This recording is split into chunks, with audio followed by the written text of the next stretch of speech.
एक बार अपनी आंखें बंद करके इमेजिन कीजिए, आज अगर मैं आपसे बात पूछूं दुनिया की बेस्ट यूनिवर्सिटीज़ कौन सी है, तो आप बहुत सारे ऑप्शन सोच सकते हो। तो शायद आप हार्वर्ड, ऑक्सफोर्ड, कैम्ब्रिज, एमआईटी या स्टैनफोर्ड का नाम लेंगे।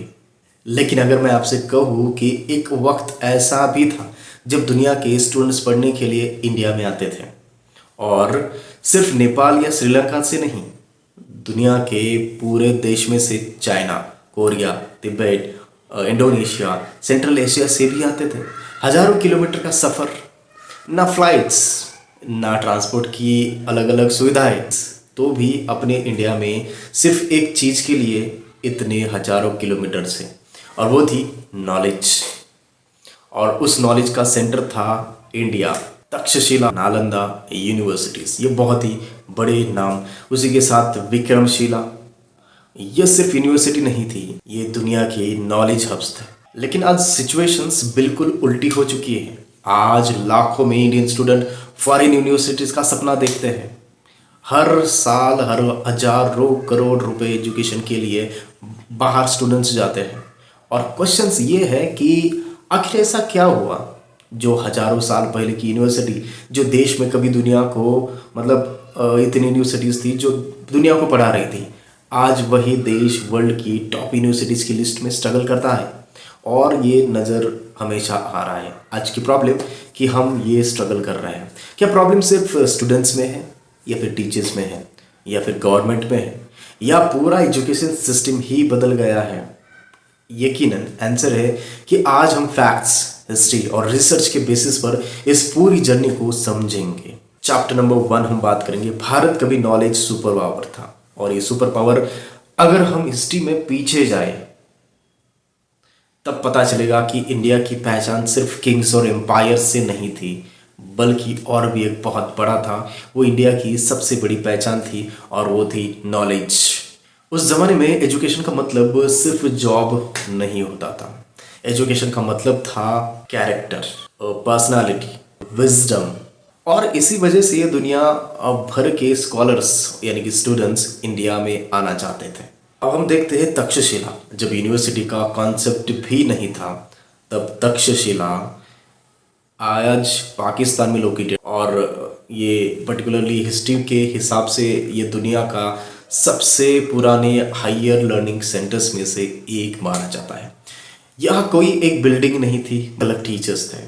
और जब स्टूडेंट्स अपनी पसंद के गुरु के पास पढ़ने जाते थे, इमेजिन कीजिए, आज हम कॉलेज चूज करते हैं, उस वक्त लोग टीचर चूज करते थे। सब्जेक्ट कितने एडवांस्ड थे, अगर मैं आपको सब्जेक्ट लिस्ट बता दूँ तो number 1 medicine, number 2 astrology, astronomy, mathematics, then political science, military strategy, economics, grammar of language, different types of the language, philosophy. Students को सिर्फ आंसर्स याद कराए जाते थे, ये नहीं था। स्टूडेंट्स क्वेश्चंस पूछने को एनकरेज किया जाता था, और डिबेट्स भी होती थी, डिस्कशंस होता रहता था। नॉलेज को चैलेंज करना मना नहीं था। इस एनवायरनमेंट ने बहुत बड़े स्कॉलर्स को जन्म दिया था, जैसे कि कौटिल्य, जिन्होंने अर्थशास्त्र लिखा है और दुनिया को दिया है, और जिनके आइडियाज़ आज भी इकोनॉमिक्स और गवर्नेंस में डिस्कस किए जाते हैं। सोचो, 2000 साल पहले इंडिया में कितना एडवांस्ड लर्निंग एनवायरनमेंट था, लेकिन आज वैसा नहीं है।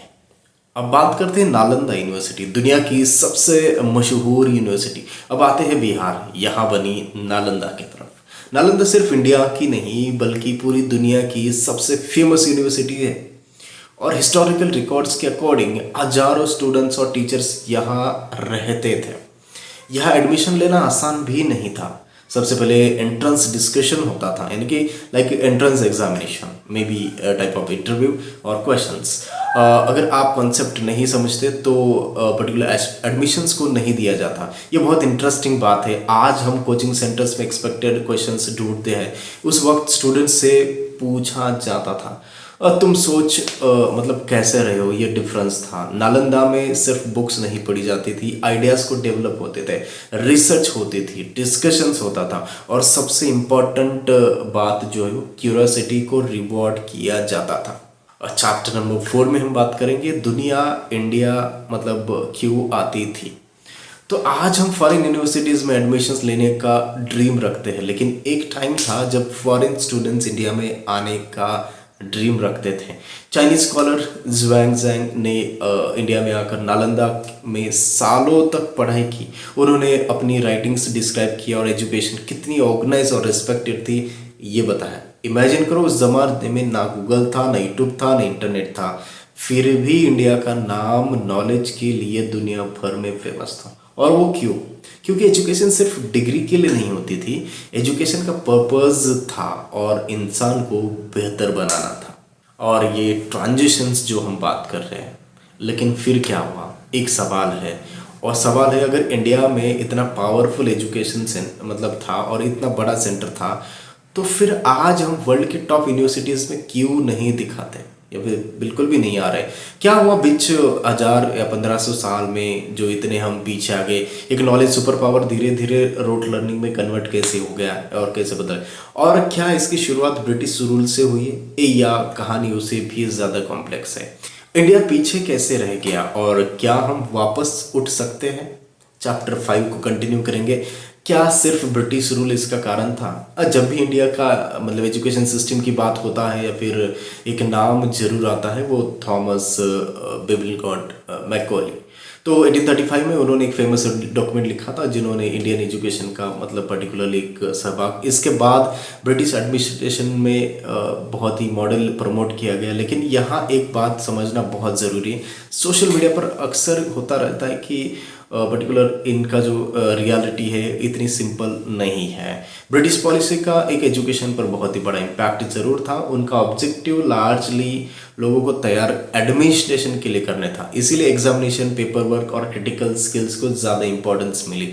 लेकिन इंडिया के एजुकेशन सिस्टम की आज की जो सारी प्रॉब्लम्स वो सिर्फ एक की नहीं, ओवर सिंप्लीफाई भी करना होगा। हिस्ट्री हमेशा एक से ज़्यादा आंसर्स बनाती जाती है। देखते हैं और क्या है। आज़ादी के बाद क्या हुआ? इंडिया आज़ाद भी हुआ, not only for British education की वजह से अपना एजुकेशन डैमेज हुआ, देश के सामने कई सारे बहुत बड़े चैलेंजेस भी आए, जैसे कि गरीबी आई, लो लिटरेसी रेट हुआ, लिमिटेड स्कूल्स बने, पॉपुलेशन इंक्रीज हुआ, बहुत कम कॉलेजेस, करोड़ बच्चों तक एजुकेशन पहुंचानी थी और ये डिफ़िकल्ट हुआ। और इसमें कोई डाउट नहीं कि इंडिया में बहुत प्रोग्रेस भी की। आज स्कूल और हायर एजुकेशन तक पहुंच पहले काफ़ी बड़ी मतलब बदली है, लेकिन क्वांटिटी बढ़ गई, क्वालिटी नहीं। क्लासरूम्स बड़े होते गए लेकिन क्वालिटी, टीचर शॉर्टेज कई जगह हो रही है लेकिन आज टीचर क्वालिटी का नहीं है। एग्जाम्स और मार्क्स के लिए ही बन चुका है सेंटर, धीरे धीरे एक नया सेंटर और ये डेवलप हो चुका है। मार्क लाओ लाइफ सेट हो जाएगी, लेकिन क्या स्टूडेंट सिर्फ मार्क्स के लिए पढ़े? यही सवाल आज लाखों ग्रेजुएट्स पूछ रहे हैं और ये एम्प्लॉयबिलिटी रेट तो अभी एकदम बढ़ चुका है। प्रॉब्लम नंबर 1 जो अपनी सोसाइटी में है वो रोट लर्निंग है। बहुत से स्टूडेंट्स पढ़ते हैं लेकिन समझते कितना है पता नहीं, एग्ज़ाम के बाद कितना याद रखता है। नॉलेज का असली टेस्ट मार्क्स नहीं है, एप्लीकेशंस होता है, उसका यूज़ होता है। प्रॉब्लम नंबर 2 कोचिंग सेंटर है, जैसे कि कई फैमिलीज अपनी इनकम का बड़ा हिस्सा कोचिंग पर खर्च कर रही हैं। कंपटीशन इतना इंटेंस हो गया है कि कई स्टूडेंट्स को लगता है कि स्कूल के साथ साथ कोचिंग कंपलसरी हो गई है। ये प्रेशर सिर्फ फाइनेंशियल नहीं, इमोशनल भी होता है। Third number problem skill gap. Industry अनुसार communication, problem solving, team work, practical skills की डिमांड करती है, लेकिन आज स्टूडेंट्स को एक्सपीरियंस मेनली एग्जाम और थ्योरी तक ही सीमित है। इसी वजह से डिग्री और एम्प्लॉयबिलिटी के बीच गैप बहुत बार मतलब बढ़ता जा रहा है। Problem number 4 research. Top universities सिर्फ पढ़ती है, मतलब बहुत रिसर्च बेच करना होता है, नई आइडियाज़ डेवलप करती है, इनोवेशंस को क्रिएट करती है, लेकिन इंडिया में अक्सर नहीं हो रहा है। इंडिया में भी एक्सेलेंट रिसर्च इंस्टीट्यूशन है लेकिन बहुत कम है, ये भी एक लैग प्रॉब्लम है। दुनिया में हमसे क्या अलग मतलब किया जा सकता है?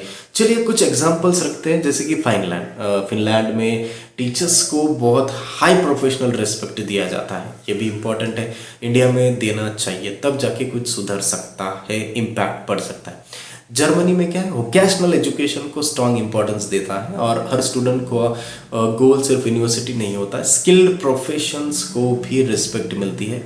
ये है इम्पोर्टेंट इसका। और सिंगापुर में क्या है कि टीचर ट्रेनिंग और करिकुलम को रेगुलरली अपडेट किया जाता है। हमारे जैसा नहीं कि 8-8 10-10 साल एक टेक्नोलॉजी और क्लासरूम लर्निंग को साथ लेकर चलने की कोशिश करता है। जापान का अगर हम ले लें तो जापान डिसिप्लिन, रेस्पॉन्सिबिलिटी और कम्युनिटी वैल्यूज़ को एजुकेशन में ऐड करते हुए हिस्सा मानता है। ध्यान रहे कि हर कंट्री के अपने चैलेंजेस भी होते हैं, कोई सिस्टम परफेक्ट नहीं होता है, लेकिन इंडिया बहुत पीछे है। क्वेश्चन ये नहीं कि हम किसी कंट्री से मतलब कॉपी करनी चाहिए, लेकिन क्वेश्चन ये है कि हम उनसे क्या सीख सकते हैं और क्या ऐड कर सकते हैं। तो चलिए सॉल्यूशंस पर थोड़ी सी बात।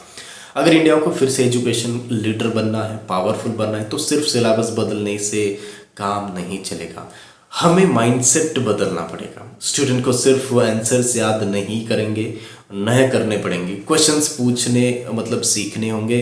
टीचर्स को सिर्फ सिलेबस कंप्लीट नहीं करना है, स्कूल को यही प्रेशर नहीं देना, क्यूरियोसिटी डेवलप करनी है। पेरेंट को सिर्फ मार्क्स नहीं, लर्निंग सेलिब्रेट करनी होगी। और पॉलिसी मेकर्स को लॉन्ग टर्म रिफॉर्म्स पर कंसिस्टेंटली काम करना पड़ेगा। कंक्लूजन पर अगर हम आए तो कभी दुनिया इंडिया से सीखने आती थी, आज हम दुनिया से सीख रहे हैं। इसमें कोई बुराई नहीं है, लेकिन एक सवाल है कि सबको खुद से पूछना चाहिए, क्या हम सिर्फ डिग्रीज बना रहे हैं या फिर फ्यूचर बिल्डर्स बना रहे हैं। इंडिया के पास टैलेंट की कमी नहीं है, लेकिन हमारे पास इंटेलिजेंट और हमारे पास जो टीचर्स मेहनती है, हमारे पास रिसर्च भी कैपेबल है, उनके लिए प्लेटफॉर्म नहीं है और सिस्टम में गड़बड़ी है। तो और सिस्टम्स बदलते हैं। हिस्ट्री ने हमें एक गोल्डन पास्ट दिया था, हमें उसके बारे में सोचना है। फ्यूचर हमें खुद बनाना है। अगर आपको लगता है कि एजुकेशन सिर्फ मार्क्स या गेम मतलब इस पर्टिकुलर गेम नहीं है, तो हमें क्यूरियोसिटी लानी चाहिए। मैं हूं सतीश, एजुकेटर, एक टीचर। यहाँ हम education, current affairs, youth issues, society problems, facts और ये बताते रहते हैं। तो मिलते हैं नेक्स्ट वीडियो में। Till then subscribe to this channel, like this video and if you like then share this video to your friends. Thank you for watching this video.